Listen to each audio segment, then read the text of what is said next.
Well, good evening, ladies and gentlemen. I'm Bruce McDonald, and this is the Talamanca Review. It's 9:35 p.m. and it's the Sunday. No, it's Monday, the 7th of April, 2025. The womb inseminated by Solomon.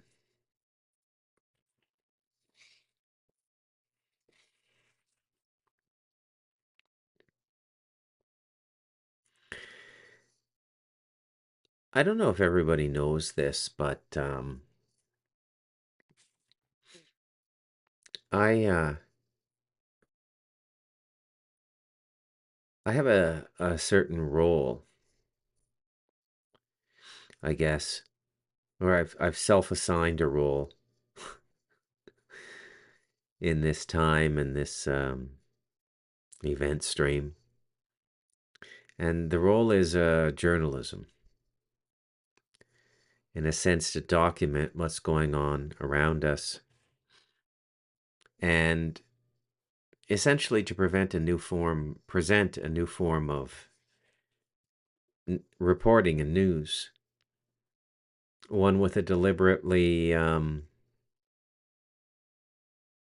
this is a tough word to fill in, cosmic, supernatural, spiritual, multidimensional, occult uh, slant to it, but always grounded in the physical.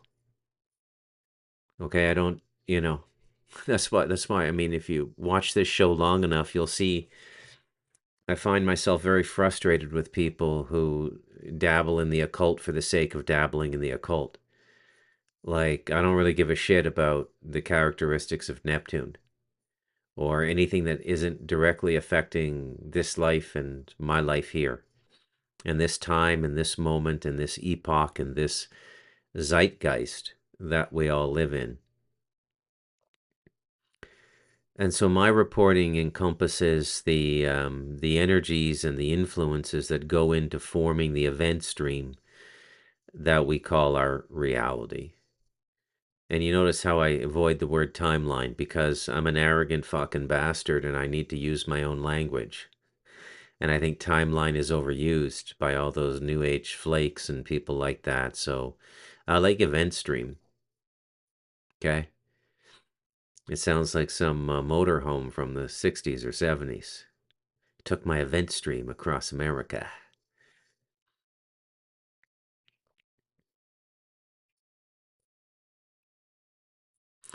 Look, I know that this podcast is hard. It can be hard to listen to, it can be hard to digest, right? It can appear to be very dark at times, very disturbing, creepy, creepy, make your skin crawl. And I get that.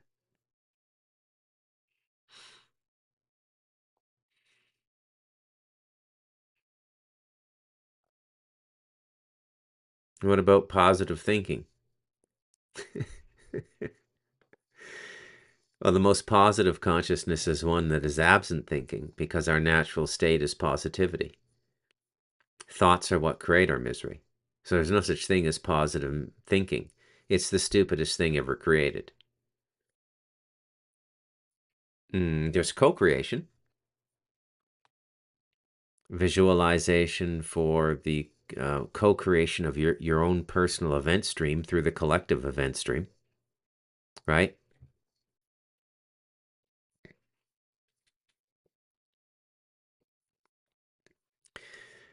I try to give a context to what I say that is, very positive overall, right? Like, don't for a minute think that I don't know, believe, and have complete faith in the fact that an absolute creator, and the energies inherent in that creator are driving everything. And that creator loves us in a way we've never been loved or known before. Not from our parents, not from our wives or husbands, not from our children. Those are just approximations or echoes of the supreme love, which is the love the creator has for us.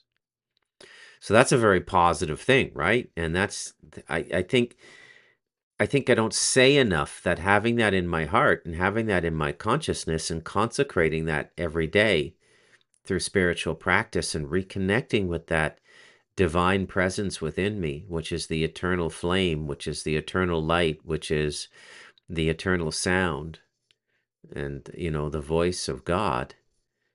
In the beginning was the Word. I reconnect with that life stream. And it allows me to do this. It allows me to write the books. If I didn't have that, I wouldn't do any of this stuff because I'd be so depressed I'd blow my brains out. So what I'm saying to you tonight is I get it. I get it. Yeah, it can be a very disturbing podcast, the Talamanca Review. Okay?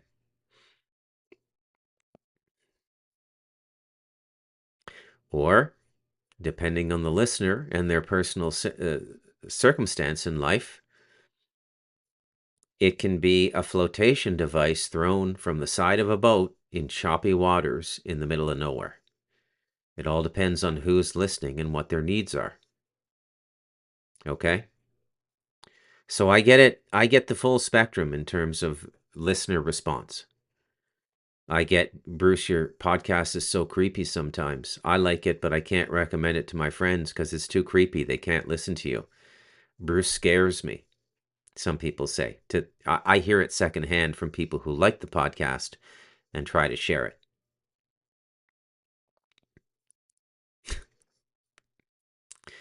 And I get it all. I get it all. And look, man, I'm a very nice guy to be around. I have a very, very pleasant vibe. I have one of those um contemplative vibes. People feel good around me. Animals feel good around me. Children love me. My core being, my core vibration is very, very positive, supernaturally positive. There's an effervescence to a person who habitually spends time in the life stream, in the contemplative process. And I have that. Comes through in my books, and it comes through in the podcast if you can hear it. If it's just the information you're getting, that's a different material. That's a different circumstance, or that's a different reception of the Talamanca Review. And I would say that there's a lot more than just information coming through on the Talamanca Review. There's a spirit. There's a hope. Okay, and well,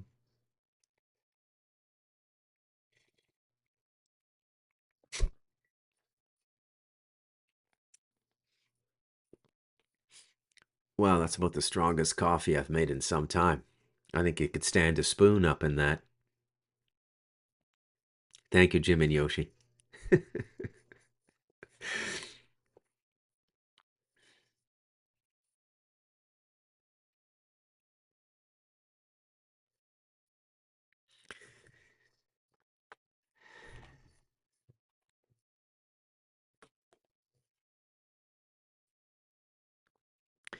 This whole notion of a happy people is relatively new. It's actually an affectation of modernity, modernism, the modern age, and postmodernism.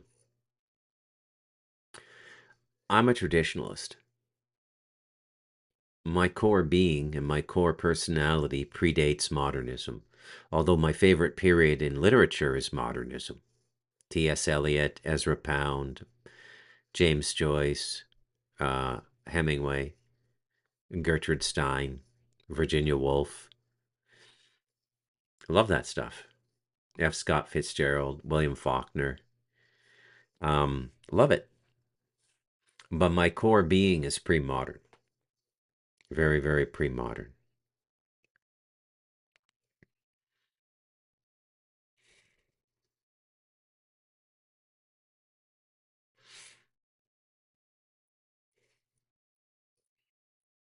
So this idea that we're supposed to be happy and life is supposed to be happy is relatively modern. Previous generations, they just sort of got on with it. And there was a much more of a spiritual dignity to life, and the primary currents of energy and the deep connection with the cosmos and the creator were the movements and events that kept a person alive. Not achieving a career goal, not hitting a benchmark in their 401k, not having a great mistress on the side in their marriage, not a new HBO series, not a new BMW. This whole concept of self-worth, identity, and status is so new. It's maybe 4 generations old. Before that, there were just common people and upper class. Okay? That's it. And 4 generations ago, everyone on the American and Canadian landscapes was pretty much the same, except for the upper class, which would be in America, the Masonic elite, and in Canada, the Jesuit and Masonic elite, the family compact, those Ontario and Quebec families that form the bond that's been running Canada for well over 150, 200 years. And in America, it's old families as well. And we were all just common. And it was a common life. And we had common joys. Not so much anymore.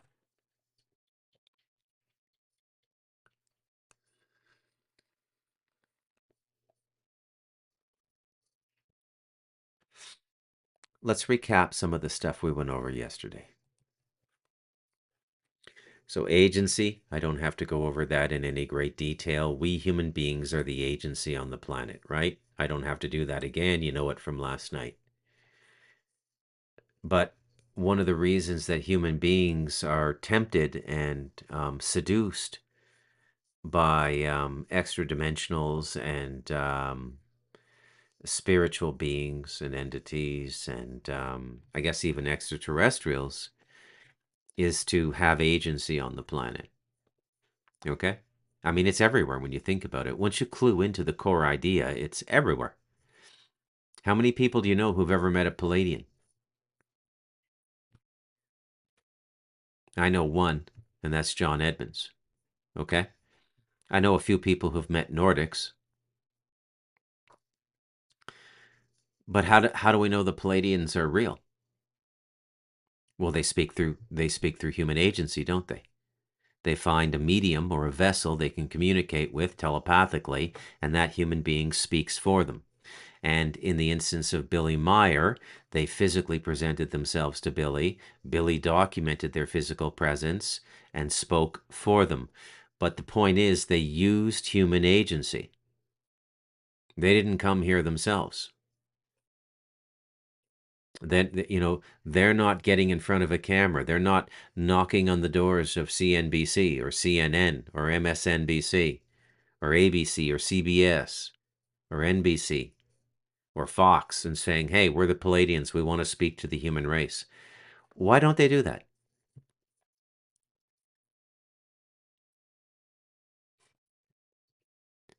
That's a really good question when you think about it. Why don't they do that?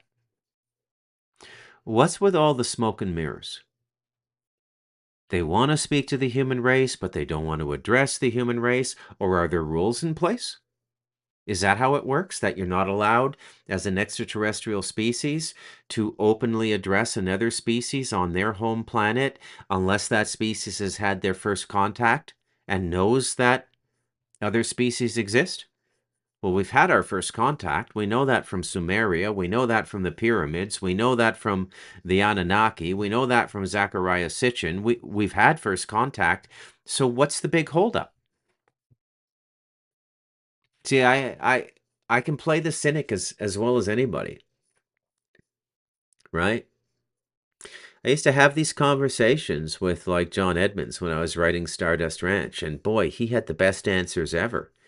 I can't really pantomime his voice. I'm not going to try to, but they were very rich and deep and philosophical. They were about, and the quality of questions I could ask was always very gratefully received by the people I've worked on books with, because they're questions that nobody else would think of. Like the line of questions I just gave you. Why Billy Meyer? Why don't you just land a fucking ship, call in the news cameras, and announce yourself like Klaatu in The Day the Earth Stood Still? Same thing with the Greys. What's with peeking around and showing up in people's bedrooms at night and abducting them, pulling them through walls, defying the laws of our physics and taking people into spaceships? What's with all the cloak and dagger? Why don't they just appear here?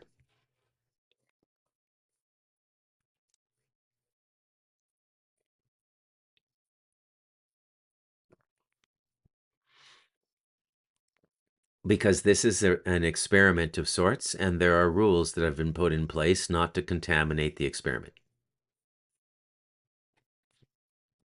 You asked, through me pantomiming your questions, I've answered. Because this is an experiment, because they want us to figure it out ourselves. They want us to grow our consciousness out of darkness, like the bud of a seed breaking the earth and forming leaves. A particularly joyous thing when you plant tomato plants up here, when you see them sprout and bud out of the earth. That's what we're supposed to do. The metaphors are all around us in the natural world. Right? You ever notice that all the spiritual teachings use natural metaphors? there's no there's no there's no Wi-Fi or 5G in spiritual discourse. That should tell you something. It's always mustard seed, wind. It's always a natural metaphor. Okay? Because the natural world is the expression of the creator. And so to understand the creator, you go to nature.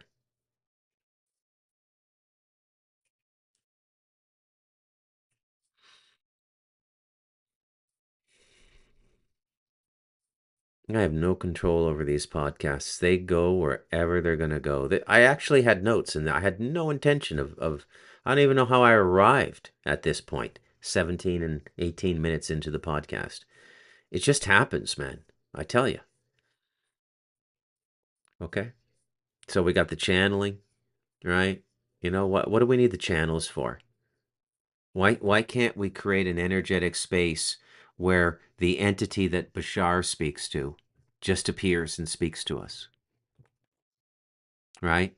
Why don't a magnet, a laser, you know, create a ball of energy, and there the entity Bajar appears, speaks for himself through a machine to the human race, and we don't need Paul Anka. We don't need the channels, right? And the channel isn't the voice of the individual. It isn't the awakened being inside the body. It isn't the ghost in the machine.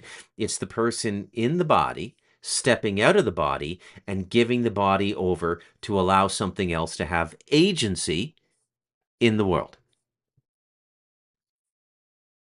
which I don't think is allowed.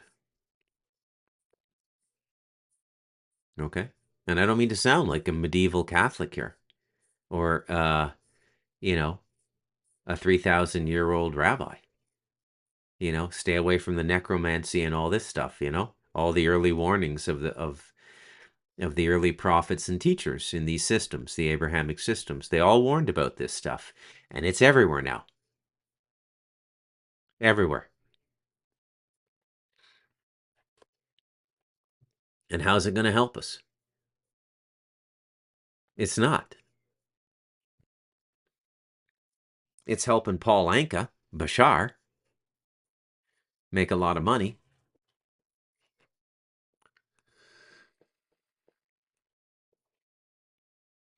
Let me just look at something here.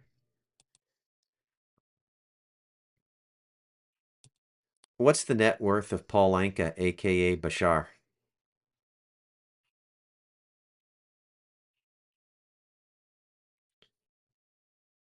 I got the singer. That's actually interesting. Paul Anka, known for songs like Diana and Time After Time, is worth about 80 million. Um,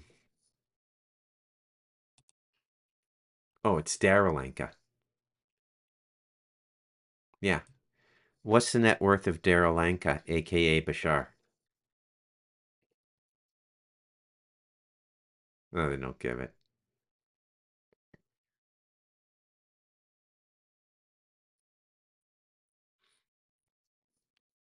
Anyways, the reason I'm talking about this stuff is these channelers and these idiots can't help anybody, okay? It's just pure nonsense. The only thing that can help us is a truly elevated human being in their own being and person who can bring forth the divine energy through the agency of their body and their own journey, their own migration as an individual being in perception to higher consciousness where this love of the creator exists and the body channels it. The body ends up as a throughput, okay? But channeling is just information, right? I don't think anybody's ever been healed going to hear Bashar or any of these channelers. This shit is everywhere now. This is and these kinds of beliefs and these kinds of behaviors always go hand in hand with incredible decadence, and especially sexual decadence. Low spiritual inquiry and sexual and personal societal decadence go hand in hand. Sodom and Gomorrah was destroyed as much for black magic and all the darkness they were into than the activity of the namesake Sodom, which is sodomy. Okay? It was more about the black magic and all of this sort of stuff.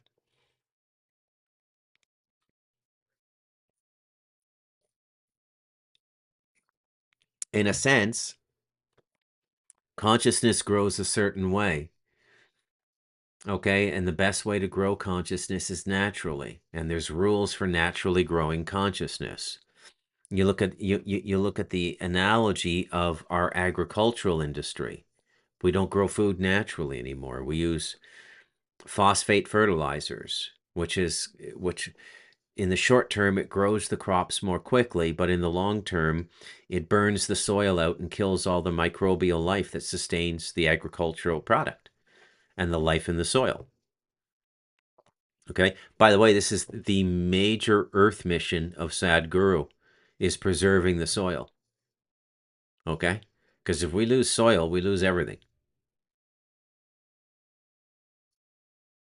It's hard to believe sometimes we can be this stupid as a species.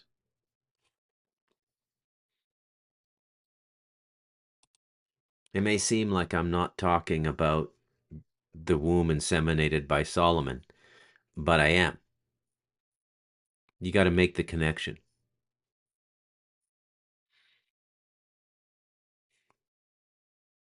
So, agency, channeling, is the usurping of the human being in the body to let something else come through to have agency in this domain.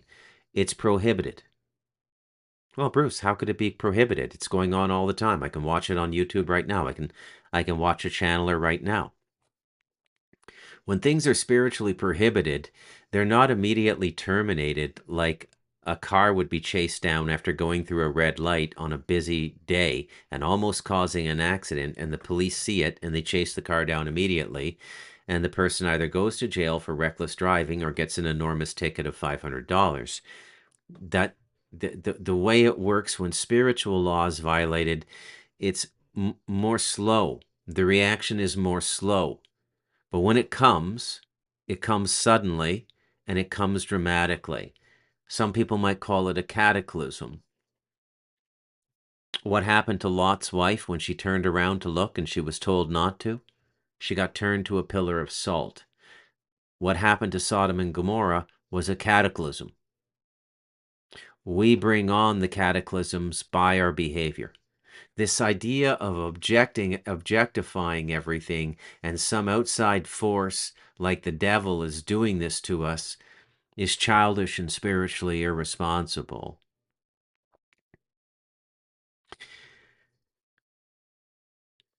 There is no sin or prohibition against tempting people to do something that's not good for them, that is spiritually incorrect. There's no spiritual prohibition against it. So when the temptation is succumbed to, and the transgression or the sin or the karma is enacted, the tempter is not liable. The actor is liable. This is a facsimile of the Mark Passio concept in his teaching on Satanism, that the order doer or the order taker is liable for the action of the order, not the order giver. So if a major in the army tells a bunch of soldiers to go out and kill people, and they go out and kill people, the sin is on the soldiers. It's not on the major who ordered them to go and kill. They could have said no, gone to the brig, and suffered the societal penalty in defense of their spiritual principle. Maybe not the best metaphor, because we seem on the cusp of war. I apologize for that, but I can't always come up with $10 metaphors, right? Sometimes they're just 50-cent metaphors.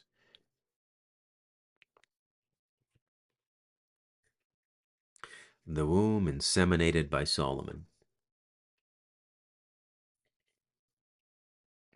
Now, a temple can have agency on the world, upon the world.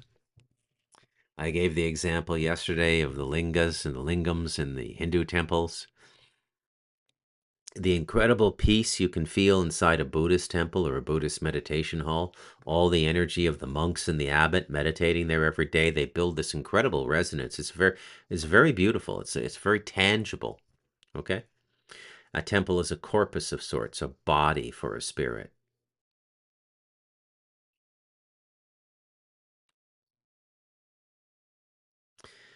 Now, when you think about the kind of conflict we're in, and you think about something like spiritual warfare, how do you conceptualize it? So when you conceptualize physical warfare, there's a direct engagement. There's your enemy. They have guns, scopes, and bullets, and you have the same weapons. And the more capable soldiers with the greater tactics and the greatest surveillance and intelligence is probably going to win the engagement. And very often that comes down to home team advantage, as is the case with the Afghanis, in terms of anybody who goes against them gets their asses kicked, right? Whether it be the Russians, the British, or the Americans.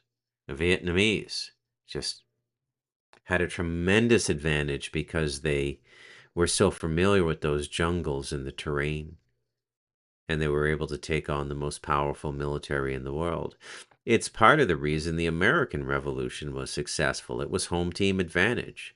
The indigenous guerrilla force always has an advantage, which is why the war in America began several decades ago, and the principal aim of the commencement of the war at the psychological level was to destroy unity between people and create suspicion among each other, right? Because if you're fighting each other, you're not going to see the enemy slip in, are you? And that was all the work of people like Bill Clinton, and him and Janet Reno were in on it big time. All that white supremacy shit in the 90s, I already told you about the Sunset Limited, the phony derailment at Stardust, right? They blamed it on a group called Sons of the Gestapo. Some kind of neo-Nazi group. Why is it always fucking neo-Nazis? You know? Um,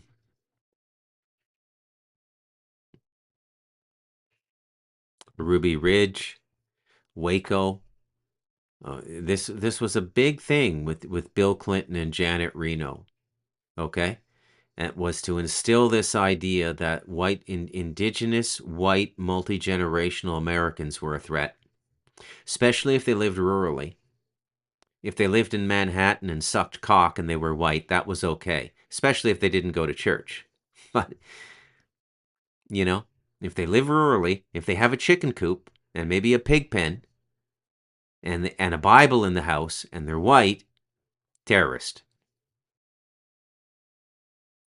And that was reinforced all through the 90s.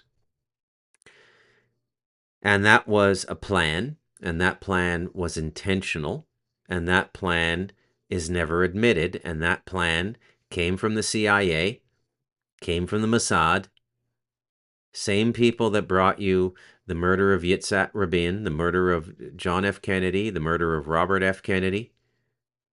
All the same force. We're dealing with the same force, okay?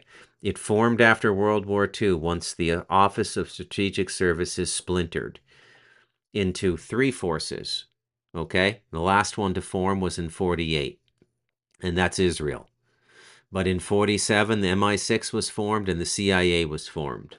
And it was the splintering of the collective intelligence agency called the Office of the Strategic Services. Okay? And then there were other organizations that formed and went off and did other things. And the National Security Act was written, meaning they stopped telling Americans anything. 2 decades before 47, 57, 67, 77, 3.5 decades before William Casey said in 1981, when everything the American people believe is false, we'll know our job is complete. He said that as director of the CIA. 3.5 decades after the National Security Act, after the CIA was formed alongside MI6 and Mossad.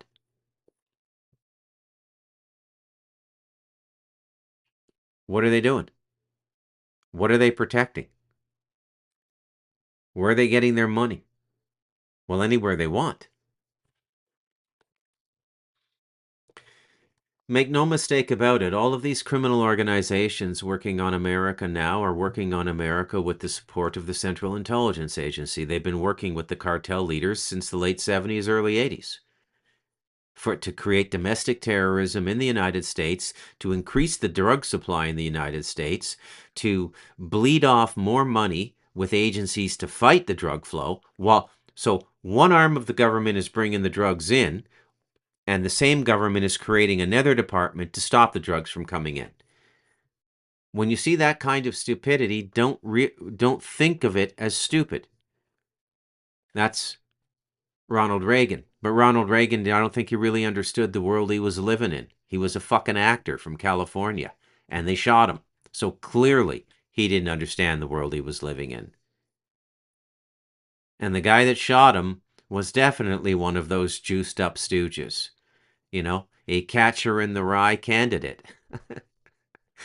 There's always that same book, man, Catcher in the Rye. Great book, by the way. You should read it. I like Salinger, or at least I like that book. Franny and Zoe wasn't bad either. Very interesting book.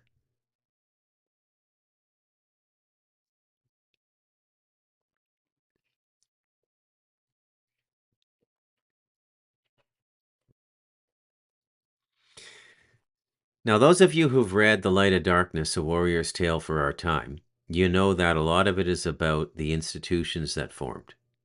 Now, an institution is another form of corpus, and a corpus can hold a spirit, where an ideology is a spirit. Okay? Everything is a spirit. Okay? You could say a spirit is a persistent thought form that won't go away because there's a certain emotional vitality to it. Communism won't go away. Every generation, there's a percentage of college students in the Western world who become infatuated with communism after reading the Communist Manifesto. It's captivating.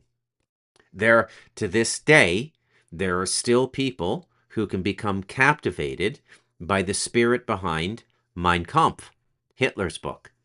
There's a very powerful spirit behind that book. By the way, books can hold spirits as well, or become doorways for spiritual energy to enter the world.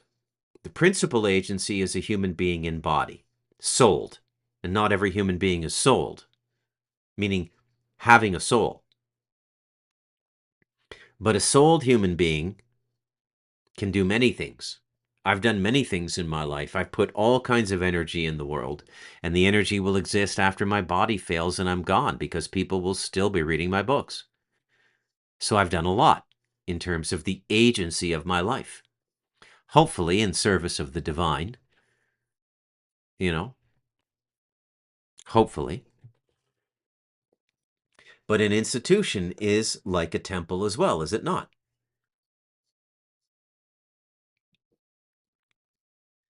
Now, what would you say if I told you the principal ambition of the Mossad, the CIA, and MI6 from their formation was to get us to this point in time to build the Temple of Solomon? Would you say, hey, Bruce, you're fucking crazy? Hey, Bruce, are you fucking nuts? No, I'm not crazy. This was the plan all along. All of the time travel, all of the super soldiers who went on the time travel missions, it was all to produce a timeline in which the temple got built. The temple is the goal of all of this skullduggery and fuckery all through the 60s, 70s, 80s, 90s, and 2000s. Okay? It's always been about the temple.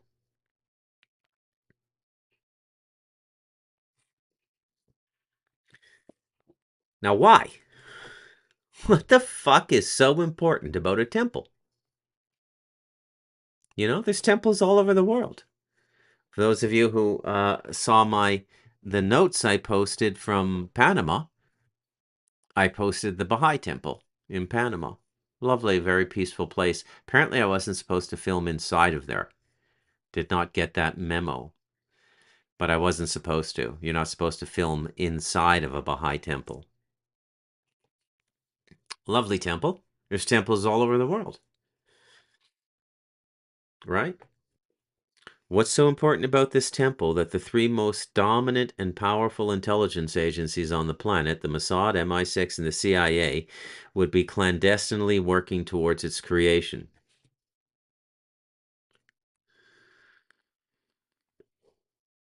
Well, a temple is a corpus of sorts, a body for a spirit, right?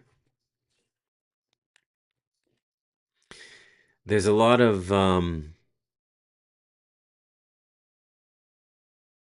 leaked insider footage. I don't know if it's recorded on cell phones that are hidden, but there's a lot that's leaked out about the Masonic initiations now. There's a few YouTube channels, and so you can go and you can see the lower initiations being enacted now, the mock death and these sorts of things. And there's this phrase that comes up again and again and again and again. And it's something along the lines of until the temple is rebuilt. Okay, so they're referring to the Temple of Solomon. Why would Protestant Freemasons be interested in a Jewish temple? It's all just kind of weird when you think about it, isn't it? And as we pointed out in The Light of Darkness, A Warrior's Tale for Our Time, why would the first Grand Lodge of Freemasonry appear around 1720? I mean, small lodges and small gatherings at people's homes and pubs, or not maybe a pub, that wouldn't be a suitable location. But the speculative masonry, which is the occult masonry, not the actual bricklaying in the guild system in the UK 400 years ago, it was going around in the mid late 1600s. But we don't get the first formal um, Grand Lodge of Freemasonry in Scotland and England until the early 1700s, like 1720 or thereabouts. You can look it up. I could be off by a few years, but thereabouts, okay? Well, what happened in 1694? Well, the Bank of England got formed. Well, who formed that bank? Bunch of Jews from Amsterdam. You see why the Masons are talking about the rebuilding of the Temple of Solomon? Okay?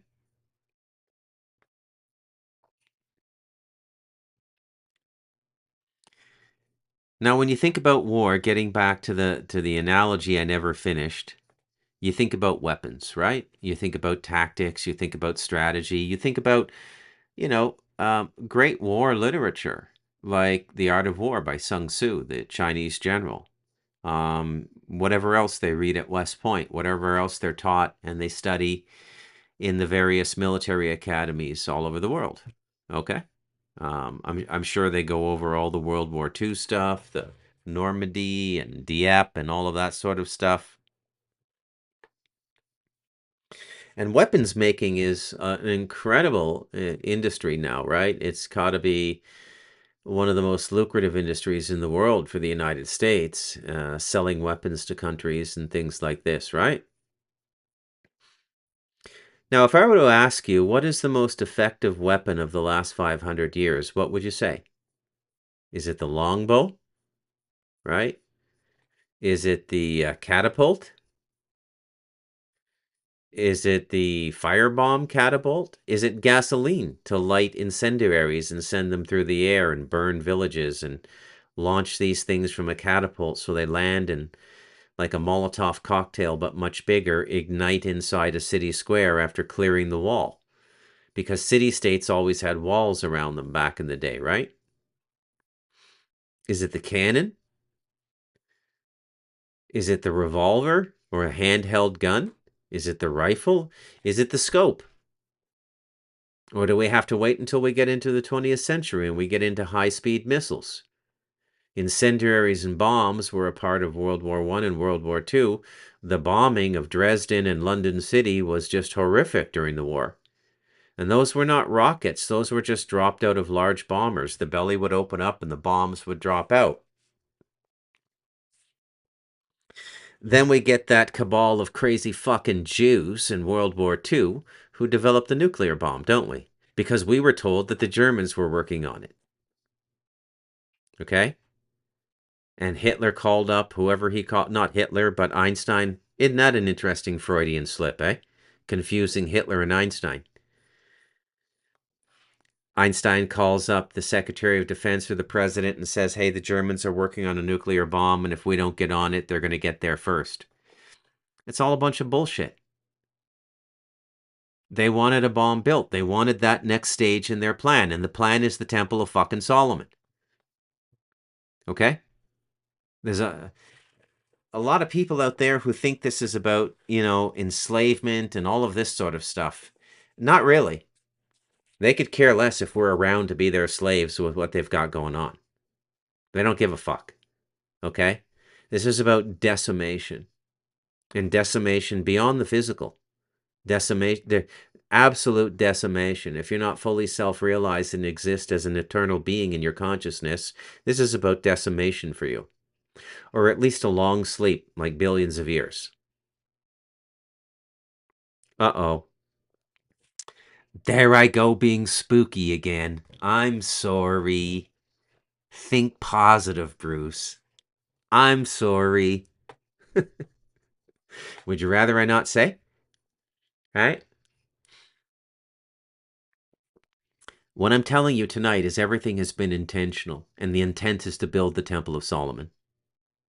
Now, why would this be the underwriting goal of everything? And if you think I'm incorrect, well, let me finish my thought on the weapons, because I keep starting that one and not finishing it. I have this habit, right? I get carried away. And then we get those crazy fucking Jews who build the nuclear bombs. And we didn't need to drop them on Nagasaki and Hiroshima. They wanted to do that because they're sadistic fucks, like I told you. Jimmy Savile, Madeleine Albright, Henry Kissinger.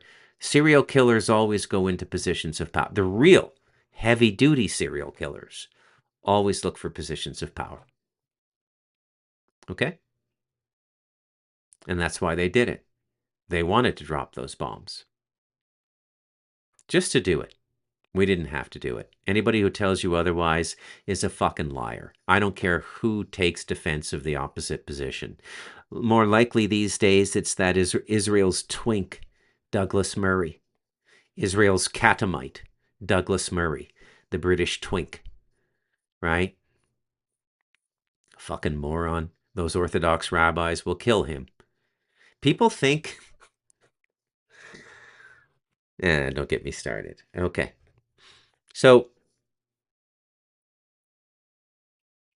You could say that nuclear weapons are the most dangerous weapon built, okay? Now we've got directed energy weapons, we've got satellite weapons, but they're still not the greatest weapon ever built. If a weapon is created for the sole purpose of subduing your enemy to make them do your will, none of the things I've spoken aloud are the greatest weapon ever created. Greatest weapon ever created, hands down. Not even a close second, it's so far ahead. It's fucking money. It's usury. It's compound interest. It's centralized banking. And who created that? Well, that's a Jewish invention. Okay? It's everywhere. It's inescapable. Right? Even before the Bank of England, there were the Venetian moneylenders. Shylock from The Merchant of Venice. And don't you dare fucking call Shakespeare an anti-Semite.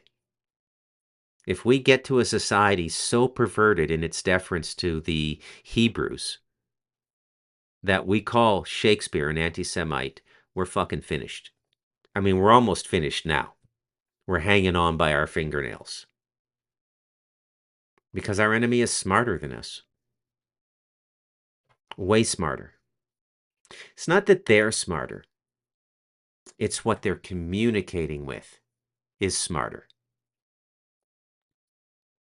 And there's the first hint as to how this trilogy of podcasts is going to finish.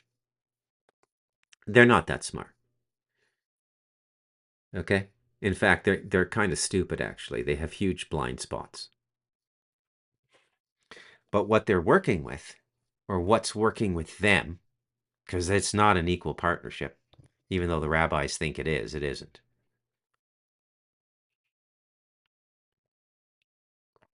What's working with them, from a human perspective, is immeasurably smart, and not of this world, and not good, and certainly not a fucking god. Not only is it not God, the creator of all, it's not even a god. Where a god might be Shiva, Vishnu, Thor, Odin, Zeus, gods, gods. It's not even a god. It's something worse than a god. Something born of a black star. Something born of a black star.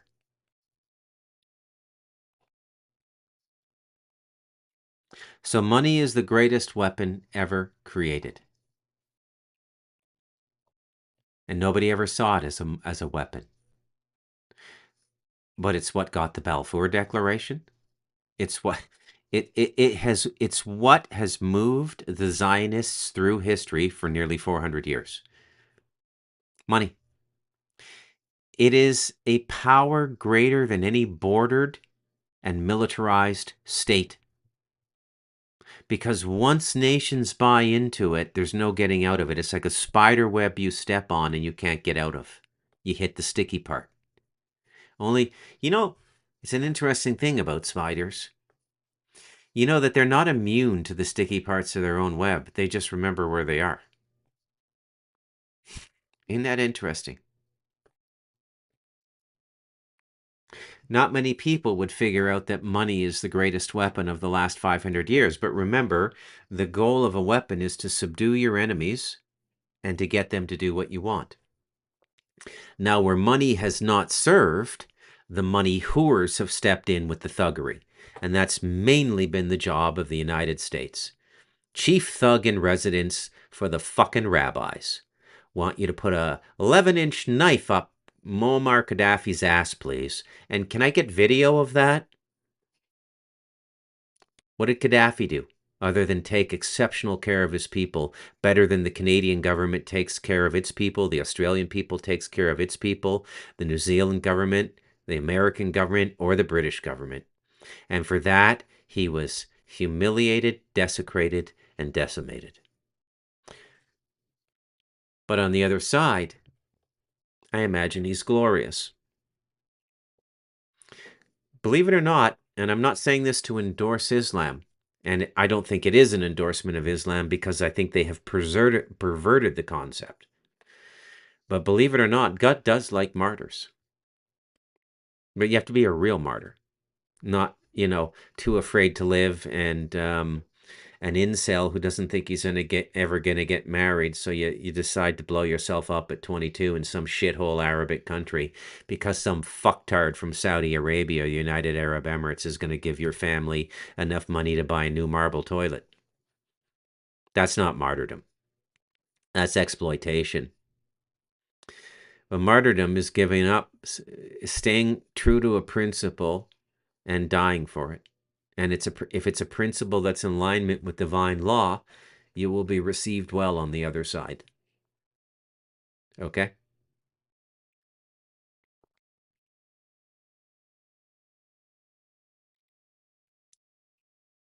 The Womb Inseminated by Solomon, Part 2. I'm Bruce McDonald, and this has been the Talamanca Review.